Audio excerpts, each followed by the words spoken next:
Au TEP, cher Kamit, nous sommes vendredi et je vais comme ça répondre à vos questions. Donc aujourd'hui, c'est réponse aux questions numéro 57. J'ai répondu, ça fait quelques jours, aux questions récentes. Elles étaient assez. Ce qui fait qu'aujourd'hui, il y a pas beaucoup de questions. Il y a à peu près une dizaine de questions.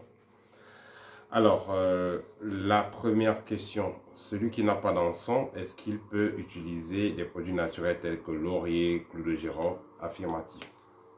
Vous n'avez pas d'encens, utilisez des produits naturels. Déjà, qu'est-ce que c'est que déjà de l'encens? L'encens, c'est un produit naturel. L'encens, ça peut être des feuilles qu'on a écrasées, ça peut être des écorces, ça peut être des sèves d'arbres, ça peut être des racines d'arbres. Tous ces éléments qu'on va utiliser donc comme encens sont liés à un arbre, ont la vibration de cet arbre, et c'est tout ce qui a la vibration d'un arbre, à la vibration du génie qui est derrière cet arbre-là. Une fois que vous avez donc fait usage de cet arbre, vous êtes en contact avec l'entité, avec l'esprit qui est derrière cet arbre-là, et puisque c'est un esprit puissant, un esprit purificateur, un esprit qui a un taux vibratoire élevé, automatiquement, il y aura un effet purificatoire.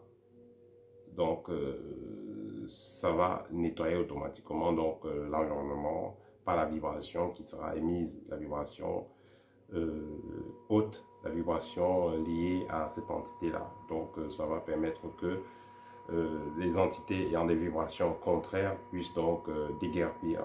Voilà, c'est un peu ça qui a comme effet quand vous faites usage de l'encens. Donc si vous n'avez pas de l'encens ordinaire, c'est-à-dire un encens emballé avec le nom et tout ça, vous n'avez pas de type d'encens, utilisez tout simplement les feuilles naturelles, les condiments que vous aurez en cuisine, utilisez ça. Ça va permettre de nettoyer légèrement votre maison. Voilà.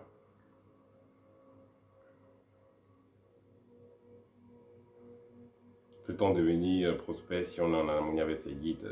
Il faudra noter que vous êtes prospère quand vous êtes en harmonie avec vos guides. Normalement, on vient sur Terre pour être heureux, et quand on est donc en harmonie avec ses guides, il est clair qu'on va être heureux, on va prospérer parce que ce que vous faites comme choix, que ce soit dans le travail, que ce soit vos activités, bref, tout ce que vous allez faire pour vous construire, pour vous développer, vous allez généralement être inspiré avant de faire ce que vous faites. Et qu'est-ce qui vous inspire? Qui vous inspire? Ce sont vos guides qui vous inspirent. Les guides sont là pour vous guider. C'est ça le mot, le guide est là pour vous guider. Donc le guide va vous inspirer, va vous guider afin que vous fassiez le bon choix, afin que vous ayez l'inspiration qu'il faut pour pouvoir prendre la décision qu'il faut au moment qu'il faut. Question suivante, quand on monte sur une moto avec une personne, comment ne pas être pollué? Le but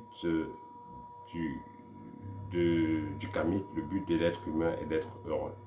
Alors si vous voulez tout le temps monter sur la moto, faire bâcher et tout ça, ça veut dire que vous êtes dans un niveau de vie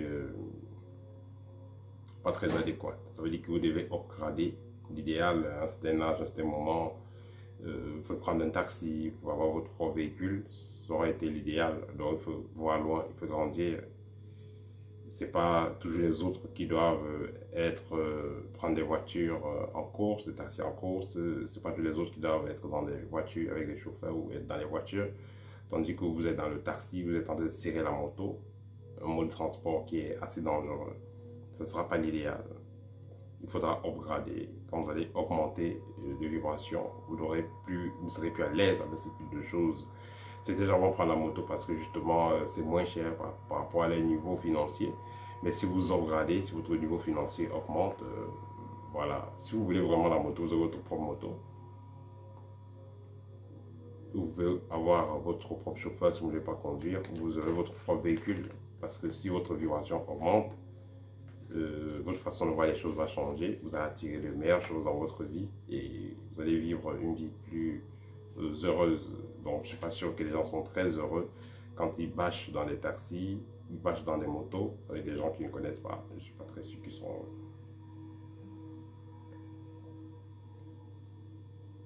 Donc, une méthode pour ne pas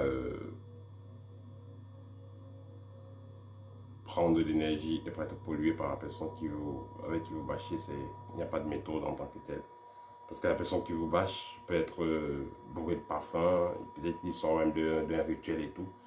Une fois que vous bâchez dans la moto, vos énergies sont mélangées. Si c'est quelqu'un qui était victime de la sorcellerie et qui devait faire un accident ce jour-là, il y aura un accident et vous serez aussi touché, même si c'est lui qui meurt, mais vous allez aussi être touché. Donc, dans tous les cas, ce n'est pas profitable. Voilà, prendre la moto, c'est la dernière solution. Si, l'idéal serait que vous prenez une voiture où vous êtes seul, si vous voulez prendre la moto, pour c'est seul sur la moto, voilà. Voilà, désolé, un peu fatigué ce soir, mais ça va.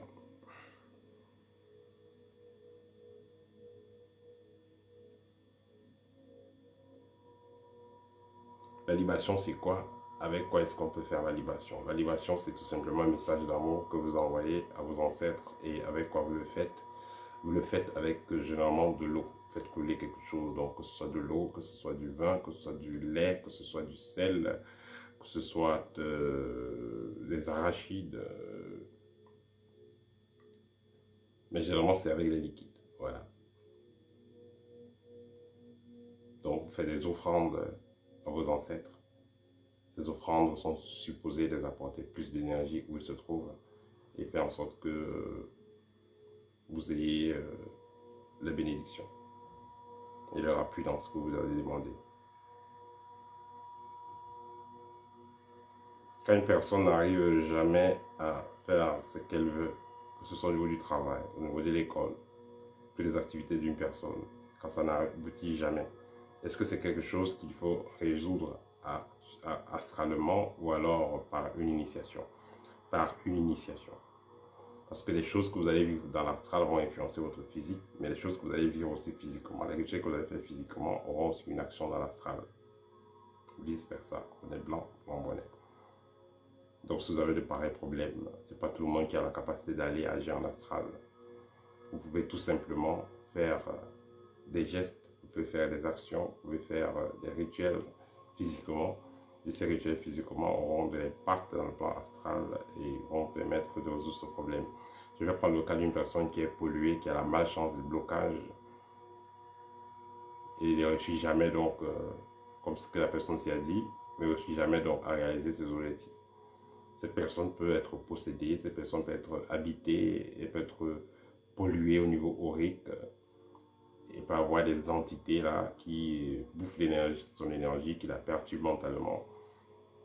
Une fois que vous allez faire vos purifications, physiquement parlant, vous allez faire vos purifications, vos bains, vous allez faire certains rites, automatiquement votre aura sera libérée, vos corps subtils également seront libérés et cette entité-là n'aura plus d'emprise, n'aura plus d'effet sur vous. Donc vous voyez comment les choses vont de pair. Donc l'idéal sera l'initiation. Parce que si vous faites un travail sur vous, tout simplement, vous allez vous en débarrasser, mais ça peut revenir. C'est pourquoi les gens vont chez les marabouts pour se libérer, se protéger, faire tout ce qu'ils veulent. Mais après un an, ils repartent, après un an, ils repartent, après 2 ans, ils repartent. Toujours, ils vont repartir. Or, si vous êtes initié, vous êtes parti une fois, vous n'aurez plus jamais, si vous êtes parti une fois, après vous êtes fait initier, après cette initiation, vous n'aurez plus jamais l'envie d'aller chez un marabout, vous n'allez plus jamais ressentir le besoin parce que vous connaissez déjà qu'est-ce qui se passe, vous connaissez déjà toutes ces lois, vous connaissez déjà tous ces principes, vous savez déjà tout ce qui a été utilisé, comment ça a été utilisé pour vous atteindre. Donc, vous devenez totalement indépendant spirituellement parlant. Donc, vous n'aurez plus besoin d'aller chez quiconque pour résoudre un problème. Vous avez une situation qui vous dérange, vous essayez de méditer sur votre cas, vous essayez d'étudier votre cas, vous prenez une solution, vous prenez une résolution et vous appliquez ce que vous allez prendre comme résolution et voilà, la solution sera là, tout simplement.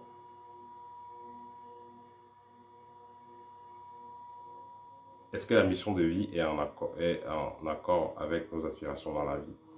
Effectivement, la mission de vie est en accord avec les aspirations de la vie d'une personne. Ça, je vais dire ici, dans la plupart des cas. C'est vrai qu'il y a des cas aussi que ça me donne ou ça ne donne pas.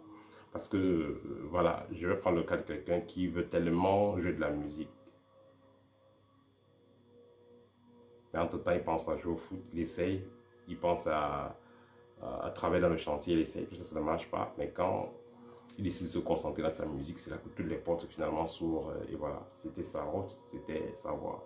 Mais qu'est-ce qui a fait qu'il soit intéressé par la musique? Déjà, c'est déjà peut-être dans les rêves, ou alors il avait les messages télépathiques, il avait il a un certain sentiment, une attraction qui ne disait pas son nom, donc ça parlait à son âme.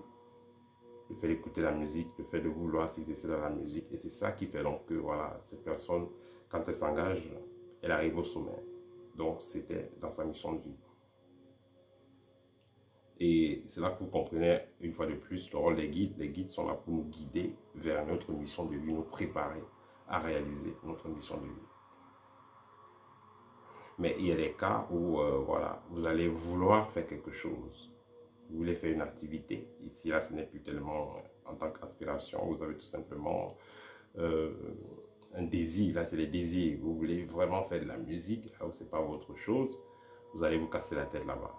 Vous voulez vraiment jouer au football, ce n'est pas votre chose, ce n'est pas dans votre mission de vie. Vous allez tourner en rond, ça ne va rien donner. Et c'est là que vient la douleur, c'est là que vient la perte de temps, c'est là que vient l'échec. Quand vous prenez la route qui ne vous est pas destinée et vous voulez forcer, là, vous perdez votre temps et vous faites du tort parce que vous souffrez, vous êtes malheureux finalement. Or, le but de la vie, c'est d'être heureux. Et avec l'évolution du monde actuel, avec tout ce qu'on peut imaginer comme activité, on peut se faire de l'argent, on peut prospérer dans n'importe quoi. Il y a des gens qui vont réussir leur vie en faisant de la comédie, d'autres vont réussir leur vie en dessinant, en apprenant à dessiner, d'autres vont réussir leur vie en dansant, on appelle à danser, ils vont laisser des ingénieurs qui dansent. D'autres gens, c'est la coiffure, d'autres gens, c'est les dessins sur les vêtements. Donc, de nos jours, il y a plusieurs façons de pouvoir réussir sa vie, gagner sa vie autant en suivant tout simplement sa passion, ce qu'on aime. Voilà. Et quand je parle de ce qu'on aime, ça veut dire que vous êtes en harmonie avec ce que vous faites. C'est ça qui fait que vous aimez cela, parce que ça vous parle de l'intérieur. C'est pourquoi vous aimez cela. Question suivante, peut-on faire plusieurs rituels avec une même bougie? Très déconseillé. Il faut comprendre que la bougie, une fois que vous l'avez allumée, c'est une entité qui est devant vous. Donc c'est à vous donc de la programmer. Vous ne pouvez pas prendre une même bougie, vous dites protégez-moi, protège-moi. Demain vous allumez la même bougie, tu dis donne-moi l'argent. Après demain vous allumez la même bougie, vous dites fais que telle femme vienne vers moi. Ça ne marche pas comme ça. Une bougie, une fois qu'elle est consacrée, vous l'avez programmée, elle a servi uniquement à ce que vous avez, à faire ce que vous avez voulu qu'elle fasse, tout simplement.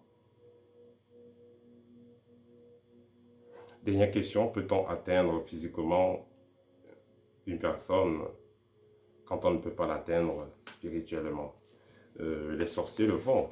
Les sorciers le font dans beaucoup de cas. On essaie d'atteindre quelqu'un mystiquement, la personne est assez protégée, on n'arrive pas. Mais qu'est-ce que le sorcier va faire? Il y a eu des gens, on a vu des gens, quelqu'un se lève le matin, il veut aller dans sa voiture, il trouve qu'on a versé des liquides bizarres devant sa voiture. Ou ces personnes trouvent qu'on a versé des choses bizarres devant le portail de sa maison, devant son bureau. Voilà, ça c'est les attaques directes.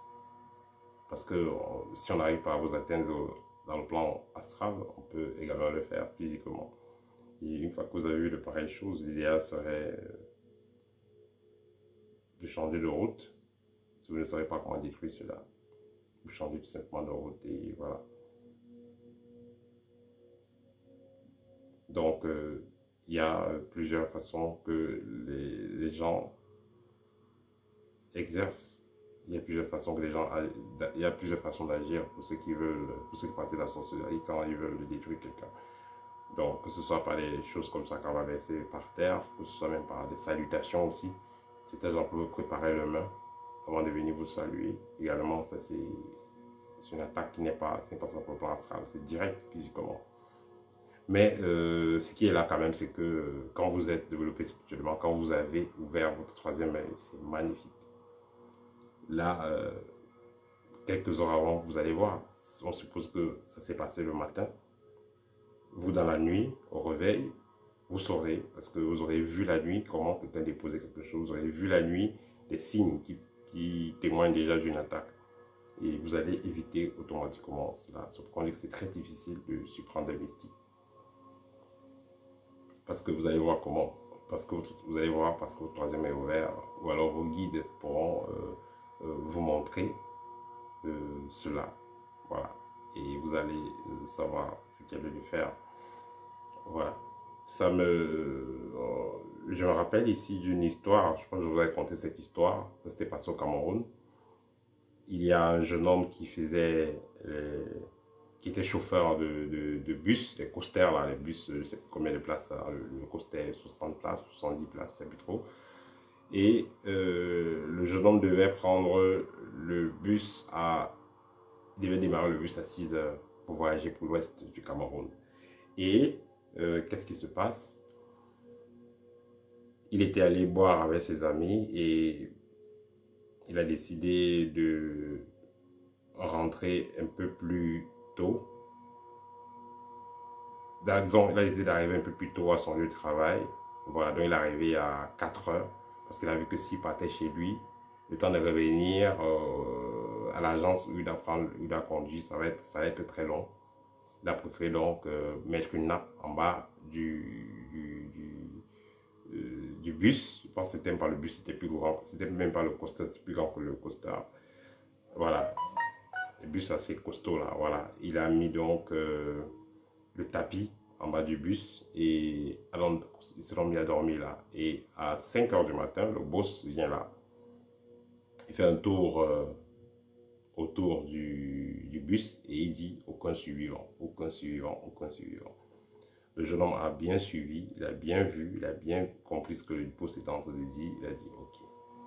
Et à 6 heures, il a appelé ses collègues pour dire que si on propose à quelqu'un de voyager aujourd'hui dans le bus tel numéro, que personne n'accepte. C'est ce qu'il a dit, que personne n'accepte de de conduire ce bus-là à tous ses collègues.